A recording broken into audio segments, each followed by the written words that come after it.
Hey guys! Okay, so number 20, yay!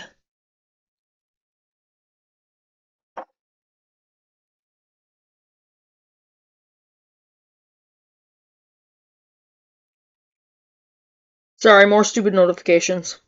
Anyway, number 20. Bee-centered beekeeping, part 3. Okay, here we go, guys.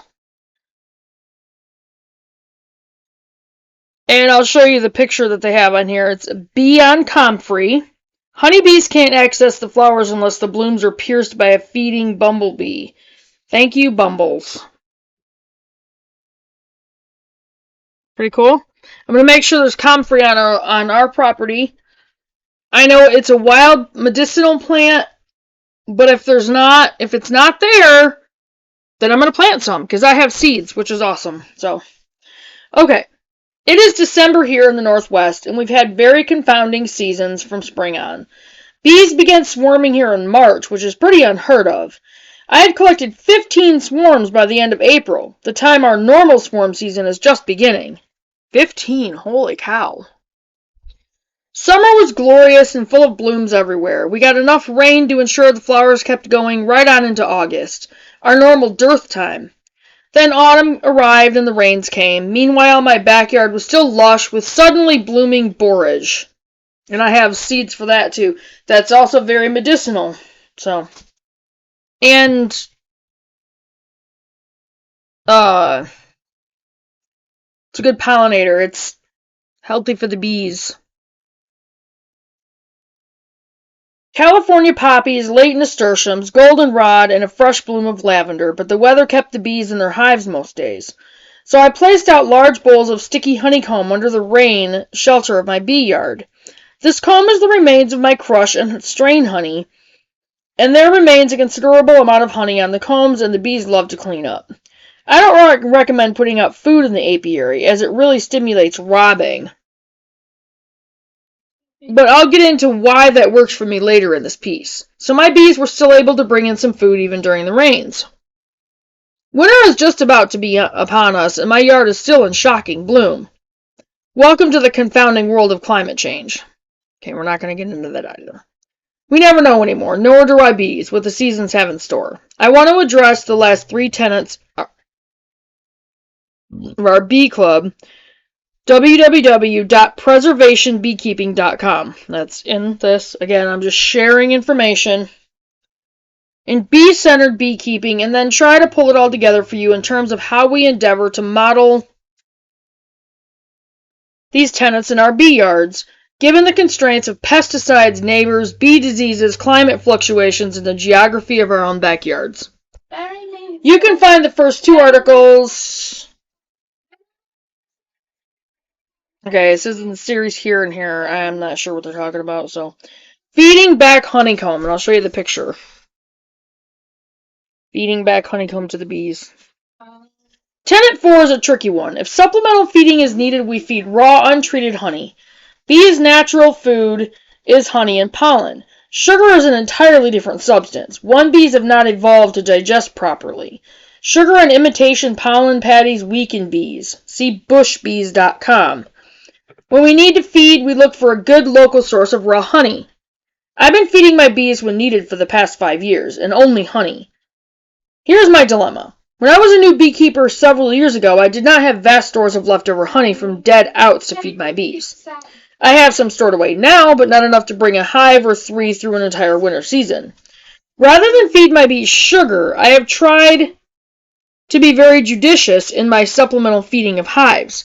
I simply can't afford to purchase and feed as much honey as my bees in a rough year would probably like. While I do my best to adhere to all of the tenets of bee-centered beekeeping that we espouse in our club, we have to be constantly thinking, planning, and innovating to achieve them. Honey feeding is one example. Mostly, I feed new swarms for a month or so until I see they have built combs, raised brood, and have some nectar stores. I don't feed all summer and try to check hives in autumn to see who is light in weight or honey. Some of my hives I cannot enter, nor do they have viewing windows, so my observations have to do. If necessary, I feed during the fall as long as I feel is necessary. But, and this is the big but, some hives that are light in weight or who seem to, in my mind, seem to be struggling all season, I may not prop up with supplemental feeding. I make these decisions by observing, reflecting, and following my gut. While the loss of a hive is heartbreaking, to me, I am trying to maintain the chalice of wild bee genetics, which calls for the culling of weak hives. Sometimes I merge these small, struggling hives with a larger, more successful one, but these days I'm questioning if that is wise. Let's move on to our last two tenets.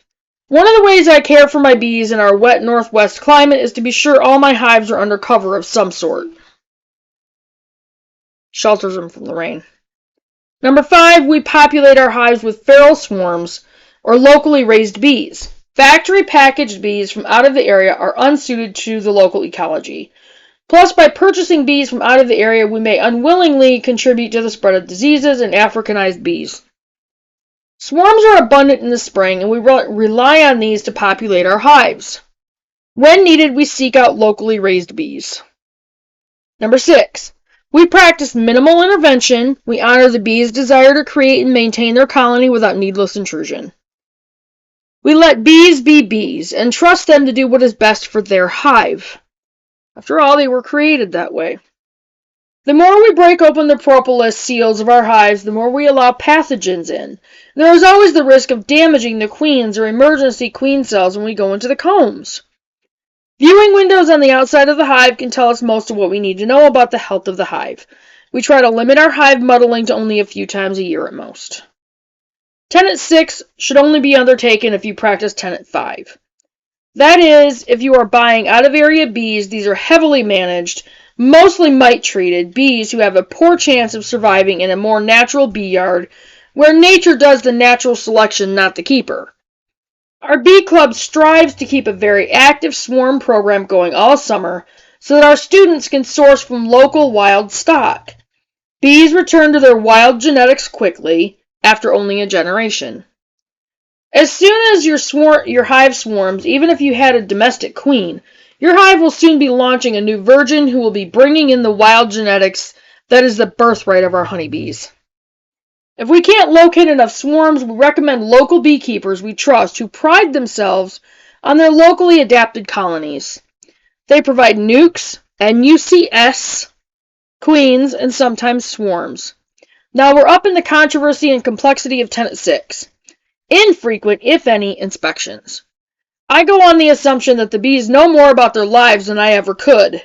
Every day, researchers are making new discoveries related to temperature, condensation, ventilation, comb manipulation, and queen replacement in hives.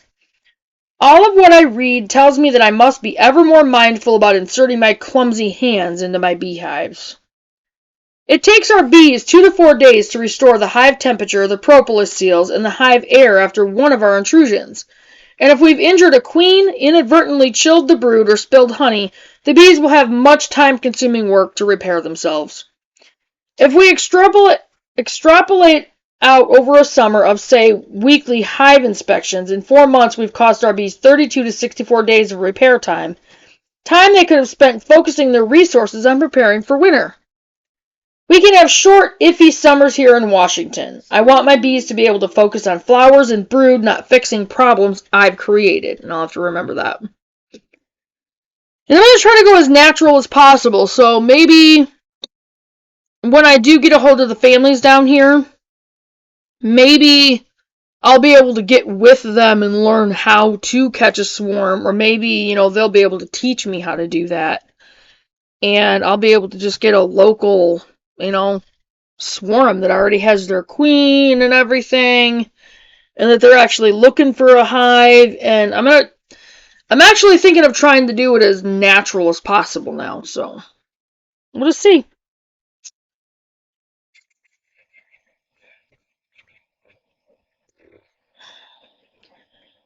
I go into my hives only a few times a year. In spring, I check to see if a new swarm is making a go of it. I leave my surviving hives alone. In autumn, I check for food stores and use that inspection to also condense the hives by removing empty wax combs and putting layers of insulation across the top of the hives.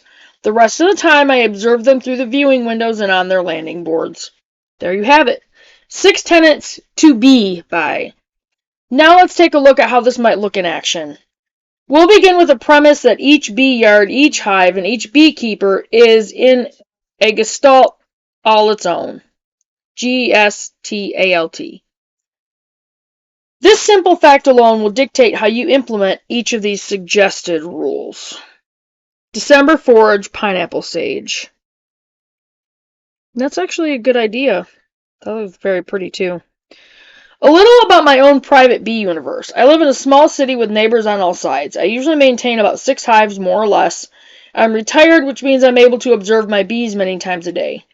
Mostly I know when swarms will be happening, and I'm able to schedule my time to be there for my swarms. My neighbors are all invited over when my bees swarm and are as excited about the events as I am. They plant forage in their yards and are thrilled with the honey I bring them. In the years when I've lost all my hives over winter and before I ever got bees, I noticed that there are very, very few honeybees in my neighborhood. Lots of native bees, but few honeybees. So I know that whatever befalls my bees will not likely spill over to any nearby beekeeper. Because of this, I don't have to worry about mite bombs, my failing, sick bees infecting hives or other than my own. We have no inspectors in our county and none likely to appear soon, so I am free to experiment with all sorts of alternative hive styles where removable comb is not an issue, such as woven hives, skeps, and log hives. I focus on hive styles with superior insulation and small cavities to ensure small colonies. I live in an area with no Africanized bees to speak of, no hive beetles, and no AFB. We have Varroa and ick it entails, and the ick, I-C-K, it entails Nosema, chalkbrood, and some zombies. Because of this, I don't need to do microscopic or laboratory inspections of my failed hives. I know I have lost hives to queen failure and to mite-driven viruses. One of the several honey feeding stations. Pretty cool. Mostly when I feed honeycomb back to my bees, I feed it out in the bee yard. I have no outside hives that will come in to rob, and if one of my own hives is failing, I let my stronger hives rob it out. Because I am home a lot, when I put out a plate of honeycomb, I am able to observe the bees' response. If they all gather and feed peacefully with no fighting at the bowl, I let it stand. If they attack the comb like crazed bombardiers and rustle in the bowl, I remove the dish. This is because I've observed that this is the frenzy that will lead crazed bees to the doors of all other hives in the apiary, which I can determine by the sudden fights on all the landing boards. It is only because I am home and here and watching that I can make these determinations. I don't collect honey, so my income stream is not tied to my bees. I am keeping bees because I want to see the wild honeybee thrive and her genetic motherlode restored to her. I want to let nature inform her, not me. And because of my circumstances, I can do this. My second woven hive. Isn't that cool? If you have beekeepers close to you, cranky, fearful neighbors, heavy disease loads, Africanized bees, and legal mandates as to what kinds of hives you can keep your bees in, you will need to make adjustments to be a considerate beekeeper. Because of my style of beekeeping, I am often called negligent and a poor manager of my bees, a behavior instead of a beekeeper. Management is a very, very subjective term. I am managing for the long haul for the genetic chalice to be refilled. So these tenets serve me and my bees and don't hurt other beekeepers. I believe they stand to serve all beekeepers to the extent that they can be practiced in any given neighborhood, because each and every one of them is what bees want. Okay.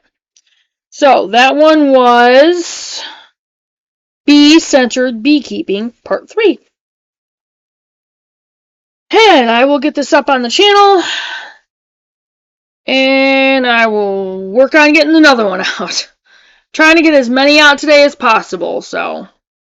And I think that's it for now. So I will see you guys in the next video. Bye, guys.